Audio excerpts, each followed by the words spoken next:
that is the message from Carl the Cobra Froch, and it makes you think that if you guys don't know, Jake Paul was supposed to fight Gervonta Tank Davis, and Gervonta pulled out for whatever reason. Then it was supposed to be Francis Ngannou, and Francis Ngannou turned that shit down because he's like, okay, you went from fighting Gervonta to fighting me, which is another video. Then maybe AJ or someone like that, and it's crazy. And you're hearing a lot of people that want him, but that card is in jeopardy. And one thing about Netflix, I don't think they mess around with numbers. I mean, Jake needs someone to fight. And what he's known for is fighting guys that are way past their prime, to the point he has so much of an edge because of age. Sometimes age is all you need when you're dealing with someone that old, especially the people that he, in fact, picks and chooses as an opponent. But then you have guys like Carl Froch.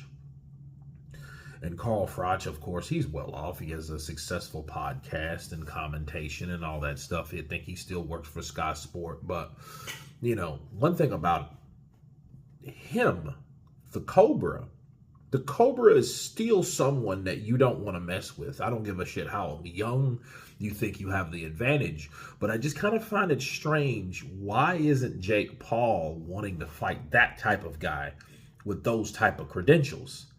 With that type of resume, with that type of career?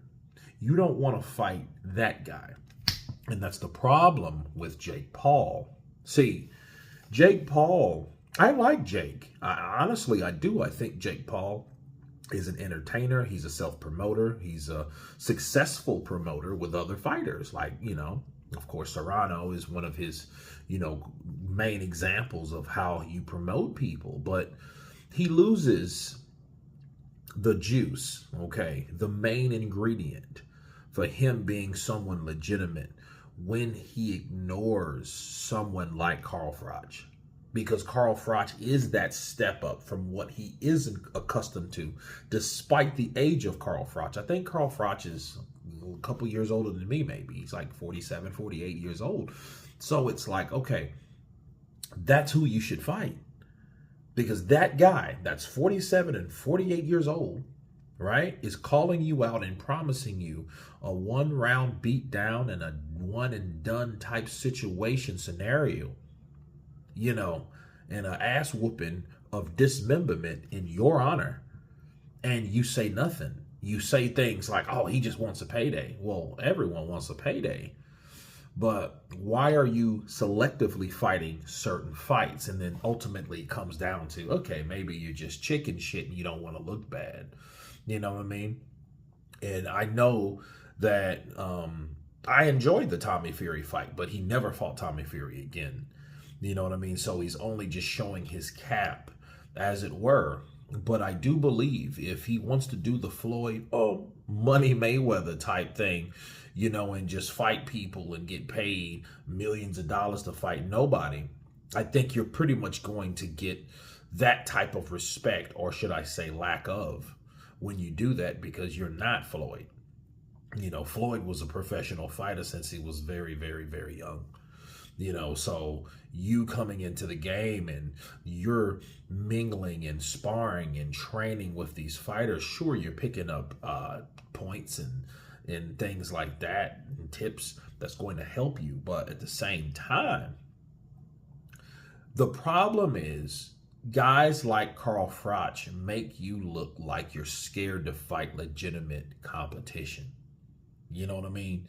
And I would give him more credit, like I gave him credit for fighting Tommy Fury, because he wasn't the norm. He wasn't people that had nothing to do with boxing, and older athletes and has-beens and stuff like that.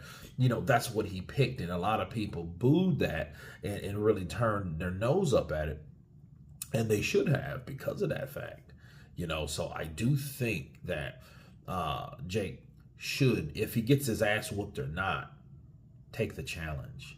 I think people will then respect you more if you just keep doing it. Even if you get beat, you're still showing, hey, I'm willing to fight these guys that call me out, that think that I'm not serious about what I'm saying, that I claim that I'm serious about.